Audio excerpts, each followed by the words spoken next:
यहीं से आपका सारा का सारा बनेगा, इससे बाहर आपका छह विकल्प नहीं आएगा, यहीं से आपका बनेगा। और बहुत से बच्चे विद्या में पढ़ते हैं, अवतार में पढ़ते हैं, बेवकूफी करते हैं। मेरे इन बातों को जो बंदा फॉलो करेगा, जो स्टेप को फॉलो करेगा, आसानी से 100 में 100 नंबर स्कोर कर लेगा, ये मेरी गारंटी है। बशर्ते आपको क्या करना, जो चीज मैंने पढ़ाया है, मैंने बताया है, उसको आपको गाइड से पढ़ना है। कोई भी पार्ट आपको स्किप नहीं करना है सारे टिप्सों को, कि जब लिखा हो 2026 में पक्का आएगा तो फिर तुम्हें भी तो ईमानदारी दिखानी पड़ेगी।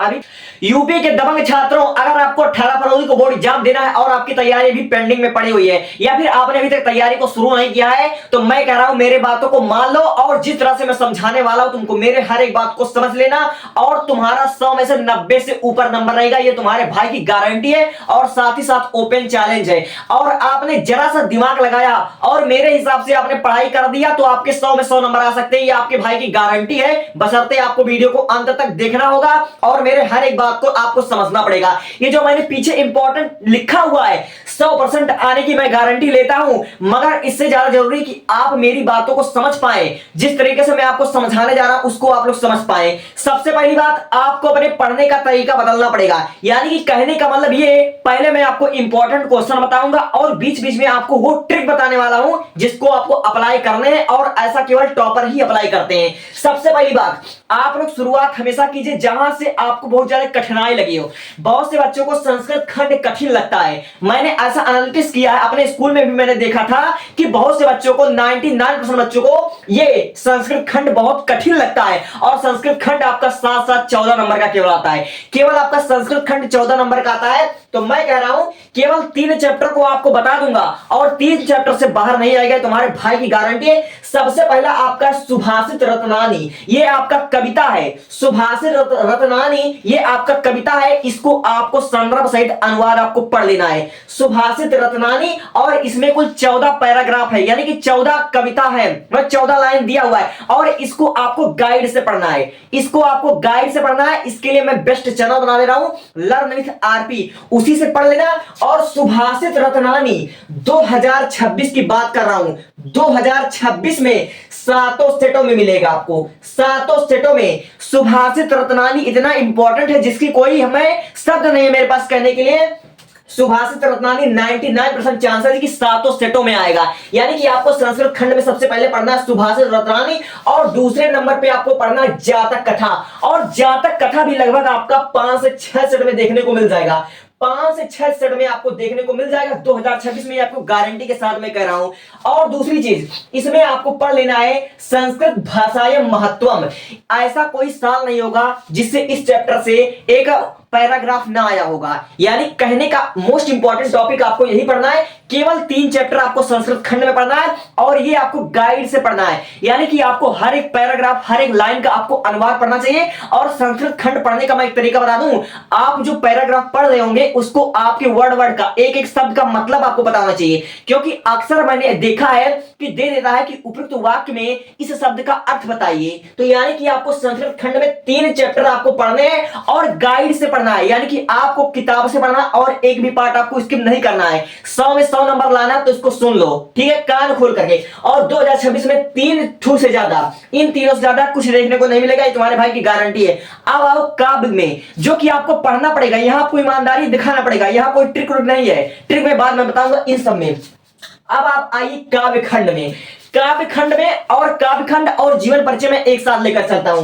सबसे पहले आपको पढ़ लेना पवन दूतिका। देखो, चाहे काव्य खंड हो चाहे आपका गद्य खंड हो, इन दोनों में पहला चैप्टर बहुत ही इंपॉर्टेंट होता है। यानी कि आपको पवन दूतिका पढ़ लेना है, और साथ ही साथ क्या करना है, इसके राइटर का, इसके आपको पोएट का, इसकी मतलब कविता, इसके कवि का भी नाम लिख लेना। अयोध्या सिंह उपाध्याय का आपको जीवन परिचय पता होना चाहिए। और दूसरा चीज, आपको जयशंकर प्रसाद का श्रद्धा मनु आपको पढ़ लेना है। मैं अभी से लिख कर दे देता हूं, श्रद्धा मनु लगभग आपका 5 सेट में, लगभग आपका 5 सेट में आपको देखने को मिल जाएगा। श्रद्धा मनु, इस गीत की गारंटी नहीं है, लेकिन जयशंकर प्रसाद में से श्रद्धा मनु लगभग 5 सेट में 2026 में आपका छप चुका है। और देखो, चौथे वाले चैप्टर में जो आपका है बापू के प्रति, सुमित्रा नंदन का यह चैप्टर है। वैसे तो इसमें 3 पार्ट है, आपका परिवर्तन है, और आपको मतलब 3 कविता है इसमें, लेकिन आपको पढ़ना है केवल क्या, बापू के प्रति, यानी गांधी जी के बारे में आपको पढ़ना है। और ये आपके लगभग 3 से 4 सेट में आपका छप चुका है। यानी कहने का मतलब कि मैं आपको 3 चीज बता रहा हूं। श्रद्धा मनु, बापू के प्रति, पवन दूतिका, 3 चीज आपको बता रहा हूं और तीनों के जीवन परिचय, यानी जयशंकर प्रसाद का जीवन परिचय, सुमित्रा नंदन पंत का जीवन परिचय, अयोध्या सिंह उपाध्याय का आपको जीवन परिचय अच्छे से पता होना चाहिए। और ये आपको पढ़ना है गाइड से, 100 में 100 नंबर स्कोर करना है, तब की मैं बात कर रहा हूं। नहीं तो आप लोग ऐसे हर एक पैराग्राफ का, हर एक चैप्टर का इंपॉर्टेंट पढ़ते जाओगे, हाथ कुछ नहीं लगेगा, हाथ यहां से लगेगा जिस तरह से मैं बता रहा हूं, ठीक है। अब देखो, अब आते हैं गद्यखंड में, जो जब सबसे ज्यादा अंक का है। जैसे संस्कृत हमारा कुल टोटल मिलाकर 14 अंक का है, इसलिए मैं इसको बता रहा हूं और बहुत से बच्चों को यह कठिन लगता है। अब देखो काव्यखंड, ये आपका 10 नंबर का, बहुत से बच्चों को कठिन लगता है, लेकिन आपको पढ़ना पड़ेगा। केवल 3 चैप्टर बता रहा हूं, 15 दिन की मैं रणनीति बता रहा हूं। अब देखो गद्यखंड, बहुत से बच्चों को कठिन लगता है, लेकिन ये बहुत आसान होता है। इसमें कहानी बनाने बड़ा मजा आता है। देखो इसमें आपको क्या करना है, राष्ट्र का स्वरूप, पहला चैप्टर मैंने बोला ना, राष्ट्र का स्वरूप और ये भाषा का आधुनिकता, यानी पहला और दूसरा चैप्टर, इसका आप में से आपको 4 से 5 सेट में, 4 से 5 सेट में आपको देखने को मिल जाएगा इसका पैराग्राफ। ये रामसेवक का गारंटी है, ठीक है। तो यानी कि आपको राष्ट्र का स्वरूप, भाषा की आधुनिकता और अशोक के फूल, यानी कि आपको 3 चैप्टर का अच्छे से आपको पढ़ लेना है। राष्ट्र का स्वरूप पढ़ लेना है, भाषा और आधुनिकता पढ़ लेना है, अशोक के फूल पढ़ लेना है, और साथ ही साथ इनके जीवन परिचय भी आपको पढ़ लेना है। इनके लेखक का, इनके कवि का जीवन परिचय आपको पढ़ते चलना है, ठीक है। तो इस साइड में लगभग आपका समझ लीजिए कि कितना हो गया, 35 से 40 नंबर आपका यहीं पर कंप्लीट हो जाएगा। 35 से 40 नंबर आप लोग स्कोर कर ले जाओ अगर आपने इतना पढ़ लिया। और जो मैंने बताया उसको तो पढ़ लेना। सुभाषित रानी लगभग 7 सेटों में देखने को मिलेगा। जातक कथा संस्कृत भाषा महत्वम आपको देखने को मिलेगा। अब आओ जरा इधर हम क्या करते हैं, इधर अपनी नजर को दौड़ाते हैं। देखो कथा साहित्य होता है, इसमें आपको बहादुर, लाठी और आपका क्या है, ध्रुव यात्रा होगा, ठीक है। पंचलाइट, बहादुर और लाठी, ये तीनों चीज आपको पढ़ लेना। 5-5 नंबर का आता है, चाहे इसका सारांश है चाहे जो आए। और मुझे लगता है आप लोगों ने, बहुत से बच्चों ने पढ़ लिया होगा। अरे यार ये एकदम सवाल, ये लव स्टोरी टाइप का, बहुत जल्दी याद हो जाएगा। सब तीनों मिलजुल कर बात एक ही है, ठीक है।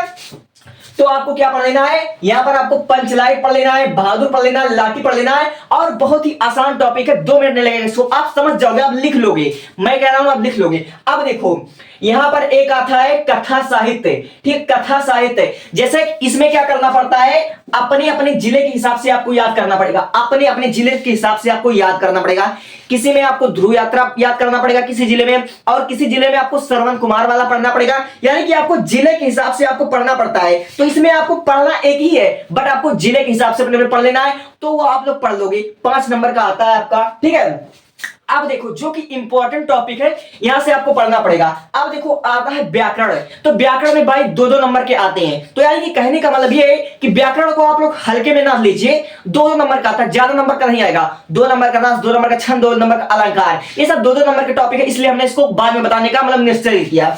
तो भैया रस छंद में आप लोग 2 पढ़ लीजिएगा, करुण रस पढ़ लीजिएगा, यानी कि 2-3, यानी कि आप लोग देख सकते हो इंपॉर्टेंट है। पहला करुण रस पढ़ लीजिएगा, बहुत ही इंपॉर्टेंट रस है। वीर रस पढ़ लीजिएगा, करुण रस पढ़ लीजिएगा, करुण रस, वीर रस और श्रृंगार रस, केवल 3 रस पढ़ लीजिएगा। और 3 ही, यही आपका 3-3 आप लोग रस छंद अलंकार पढ़ लीजिएगा, आपका 100% फंस जाएगा। 2-2 नंबर का टॉपिक है, ज्यादा इसमें उलझने की जरूरत नहीं है। अब देखो संपूर्ण व्याकरण, वैसे आपका मुहावरा है, लोकोक्तियां है, पंक्तियां हैं, और ये सब बहुत आसान चीज होती है यार, आप लोग कर ले जाओगे। इसमें क्यों ज्यादा दिमाग लगाना, जिसमें दिमाग लगाना उसको पहले पढ़ो, यही है आपका समझ, ज्यादा वेटेज, यही आपका ज्यादा उठाएगा। अब देखो आपके 9 नंबर का, यानी निबंध संग्रह का मैं बात कर लेता हूं। निबंध संग्रह, देखो निबंध आपका 3 प्रकार का तो 100% आता है। एक आपका क्या होता है, एक होता है आपका समस्या से रिलेटेड, एक आपका होता है समस्या से रिलेटेड, और एक होता है तकनीक से रिलेटेड, और एक होता है शिक्षा और कवि लेखक किताब से रिलेटेड होता है। 3 प्रकार का आपका आता है। तो मैं आपको ये निबंध बता रहा हूं, केवल 5 निबंध बता रहा हूं। 5 निबंध से 15, 20, 25, 30 निबंध आप लोग कर ले जाओगे। समझा रहा हूं कैसे, देखो आपके बोर्ड एग्जाम में आपको 7 सेटों में से किसी ना किसी सेट में साइंस से रिलेटेड, विज्ञान से रिलेटेड एक निबंध आपको देखने को जरूर मिलेगा। जैसे मैंने आपको कहा विज्ञान तकनीक से मिलता जुलता कोई निबंध आएगा, विज्ञान और तकनीक से मिलता जुलता कोई निबंध आएगा। तो विज्ञान और तकनीक से मिलता जुलता, यानी कि आप लोग चाहे विज्ञान का वरदान और अभिशाप आ जाए, चाहे कंप्यूटर से रिलेटेड कोई समस्या आ जाए, चाहे मोबाइल से रिलेटेड कोई आ जाए, आपको लिखना एक है। चाहे विज्ञान से वरदान अभिशाप आ जाए, चाहे आपको विज्ञान तकनीक आ जाए, चाहे आपको कंप्यूटर मोबाइल किसी भी टॉपिक पर आ जाए, अगर आपका मशीन से रिलेटेड है तो आपको विज्ञान का चमत्कार है। यही आपको हेडलाइन याद कर लीजिए, लिख दो निबंध भैया, लिख लोगे। और सुंदर सुंदर और निबंध लिखने का एक तरीका होता है, तब आपको 9 में नंबर मिलता है। और निबंध में बहुत से लोग का नंबर कट जाता है, वो तो 4-5 पेज का भर देते हैं, लेकिन उनको लिखने का तजुर्बा नहीं होता है, इसलिए उनका नंबर कट जाता है। और निबंध में 9 नंबर ले पाना इतना आसान नहीं होता, इस बात को ध्यान ले लो। क्योंकि निबंध लिखने से ज्यादा उसका कॉन्सेप्ट होता है, उसका लिखने का तरीका मायने रखता है, उसका कंटेंट डिजाइन करना पड़ता है, और बहुत से बच्चे यही नहीं कर पाते हैं। इसलिए निबंध लिखने का तरीका पर आप लोग जोर डालो, ठीक है।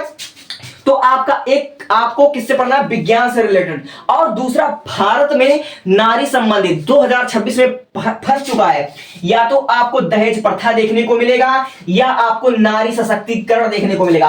अगर आप लोग दहेज प्रथा, नारी सशक्तिकरण दोनों में से कोई एक अगर पढ़ लेते हो तो इससे आपका 10 निबंध तैयार हो जाता है। आधुनिक भारत में नारी का स्थान, आधुनिक भारत में नारी का दुर्दशा, महिलाओं का योगदान, भारत में महिलाओं का योगदान, इससे आपका यानी कि अगर नारी दहेज प्रथा ये दो चीजें कहीं आ गई तो इससे मिलता जुलता आप लोग 10-12 निबंध आराम से कर ले जाओगे। कक्षा 12 में पढ़ते हो, इतना आपको आना चाहिए, ठीक है। अब देखो, एक आएगा आपका शिक्षा से रिलेटेड, जरूर आएगा। देखो मैंने यहां पर लिखा हिंदी साहित्य से मिलता जुलता आएगा। मेरा प्रिय कवि आ सकता है, मेरा प्रिय साहित्यकार आ सकता है, या मेरी प्रिय पुस्तक आ सकता है, कुछ भी आपका आ सकता है। आपको 10 देखने को मिलेगा, लेकिन लिखना आपको एक ही है। अब देखो, एक आपका समस्या से रिलेटेड आएगा, समस्या से संबंधित, जैसे आपका आ सकता है भारत में बेरोजगारी की समस्या, भारत में आतंकवाद से संबंधित समस्या, भारत में यानी कि आपको समस्या से रिलेटेड आपको जरूर दिख जाएगा। तो आपको चाहे आतंकवाद की समस्या आ जाए, चाहे जनसंख्या वृद्धि की आ जाए, चाहे आपको बेरोजगारी की समस्या आ जाए, आपको लिख देना है। आतंकवाद तो आपका अलग हो गया, लेकिन बेरोजगारी की समस्या, बढ़ती जनसंख्या का समस्या, ये दोनों लगभग मिलता जुलता एक ही है, तो आप लोग उसको लिख दोगे। केवल उसका हेडलाइन मैटर करता है, और प्रस्तावना, रूपरेखा, और उसको चीजों को क्लियर करने का आपका मतलब वो। और हाँ, बीच बीच में आपको अपना ओपिनियन लिख लेना चाहिए। जैसे आप लोग इंग्लिश में अपना ओपिनियन लिखते हो, अपनी राय लिखते हो, वैसे आपको हिंदी में भी लिख लेना चाहिए, ठीक है। इसलिए आपका नंबर 9 में 9 आपको मिल जाएगा। अब देखो, पत्र लेखन आपका आता, पत्र लेखन आता है तो 2026 में जो आपका पत्र लेखन आएगा, आपके बोर्ड एग्जाम में सरकारी विभाग से रिलेटेड पत्र आएगा, सरकारी विभाग से रिलेटेड पत्र आएगा। जैसे आप अपने जिला अधिकारी को यह पत्र लिखिए कि हमारे गांव में फ्लू नामक एक बीमारी बहुत तेजी से फैल रही है, इसका कोई आप लोग इलाज कीजिए। यानी कि आपको सरकारी विभाग से रिलेटेड आपको मिलता जुलता पत्र देखने को मिलेगा। यानी कि हमारे गांव में कोई विषाणु संबंधित रोगी, या जीवाणु संबंधित रोगी, या कोई फ्लू बहुत तेजी से फैल रहा है, या फिर मलेरिया बहुत तेजी से फैल रहा है, इस पर संबंधित आपको पत्र लिखना अपने जिला अधिकारी को, अपने नगर पालिका को, कि ये नाली टूट गया, इस आपको लिखना है। और दूसरा आपको आ जाएगा संपादक, संपादक आ गया, यानी कि राइटर, एडिटर। आपको क्या करना है, अपने नजदीकी जो आपका पत्रकारिता करते हैं उनसे आपको किसी समस्या पर आपको लिखना पत्र। और पत्र लेखन बड़ा आसान चीज होता है, आप लोग कर दे जाओगे, जहां तक मैं मानता हूं। अब देखो, मैंने अभी 2 चीज को भी नहीं बताया। सबसे पहले आपका था अपठित गद्यांश। अपठित गद्यांश जो आपका था वो बहुत आसान होता है, उसको आप लोग एक बार पढ़ोगे आपको आ जाएगा, 5 नंबर का आता है। अब सुनो, जो मोस्ट इंपॉर्टेंट चीज आपका आया, 6 के 6 विकल्प। आपका 6 विकल्प आता है ना, तो 6 विकल्प जो आपका आता है वो आपका लगभग 10 नंबर का आता है समथिंग, ठीक है। हिंदी साहित्य का विकास, हिंदी गद्य, हिंदी पद का ये सब विकास आता है। तो आप लोग उसको क्या कीजिए, आपके पास हिंदी का एनसीईआरटी होगा ना, हिंदी का अगर आपके पास एनसीईआरटी बुक है तो आप लोग देखो, हिंदी गद्य का सारे क्वेश्चन आपका इन्हीं से में से मिलता है। देखो यही सब है आपका, यही से आपका बनेगा। जितना भी आपका देखो, जितना भी यहाँ पर देखो सब कुछ आपका देखो, सनवन सब कुछ आपका दिया हुआ है। देखो हिंदी गद्य का संक्षिप्त वर्णन, यानी कि आपको अगर 10 में 10 नंबर स्कोर करना है तो आपको कितने पेज हैं, यही को आपको पढ़ लेना है, ठीक है। यही हिंदी गद्य का विकास और हिंदी पद का विकास, यानी कि देखो आपको यही 10-12 पेज पढ़ लेना है, आपका 6 के 6 विकल्प आपका क्लियर हो जाएगा। बशर्ते आपको एनसीईआरटी बुक होना चाहिए, एनसीईआरटी बुक होना चाहिए कि नहीं, चाहे जो उठा लो अंगू मंगू चंगू का किताब उससे पढ़ लो। एनसीईआरटी बुक से आप लोग हिंदी गद्य का विकास, ठीक है, देखो हिंदी गद्य का विकास और हिंदी पद का विकास, इसको पढ़ लो, पूरा पढ़ लो, तब आपका 6 विकल्प सही जाएगा। ठीक है, इसको देखो, हर एक स्थान यहां से बाहर क्वेश्चन नहीं बनेगा, जो क्वेश्चन बनेगा यहीं से बनेगा। ठीक है, आपका 6 विकल्प यहीं से बनेगा। देखो, नवजागरण युग, स्वच्छंदा युग, उत्तर स्वच्छंदता युग, ठीक है, अब भारतेंदु युग, ठीक है, जितना भी आपका क्वेश्चन देखो, छायावाद उत्तरीयन युग, ठीक है, जितना भी आपका क्वेश्चन बनेगा सब कुछ यहीं से बनेगा। देखो, ये सब एनसीईआरटी के साथ यहीं से आपका सारा का सारा बनेगा, इससे बाहर आपका 6 विकल्प नहीं आएगा, यहीं से आपका बनेगा। और बहुत से बच्चे विद्या में पढ़ते हैं, अवतार में पढ़ते हैं, बेवकूफी करते हैं। अरे भाई, तुम्हें बेवकूफ जब तुम खुद ही हो, तुम कौन बेवकूफ बनाए? सारे क्वेश्चन आपके एनसीईआरटी किताब हिंदी से ही पर फंसते हैं, 6 के 6 विकल्प, इससे बाहर आपका 1 नंबर नहीं आएगा। तो मेरे इन बातों को जो बंदा फॉलो करेगा, जो स्टेप को फॉलो करेगा, आसानी से 100 में 100 नंबर स्कोर कर लेगा, ये मेरी गारंटी है। बशर्ते आपको क्या करना, जो चीज मैंने पढ़ाया है, मैंने बताया है, उसको आपको गाइड से पढ़ना है। कोई भी पार्ट आपको स्किप नहीं करना है सारे टिप्सों को, कि जब लिखा हो 2026 में पक्का आएगा, तो फिर तुम्हें भी तो ईमानदारी दिखानी पड़ेगी। अभी 15 दिन का समय है और हिंदी बहुत ही आसान सब्जेक्ट होता है, 100 में 100 नंबर स्कोर कर ले जाओगे। लेकिन हिंदी को सजाना एक कला होता है। ठीक है, हिंदी में 100 में 100 नंबर स्कोर करना एक कला है। हिंदी, कला, इतिहास, 100 में 100 नंबर इतने आसान से नहीं मिल जाएंगे, आपको कंटेंट क्रिएट करना पड़ेगा। Thank you. बात अच्छी लगे तो सब्सक्राइब जरूर कर लेना।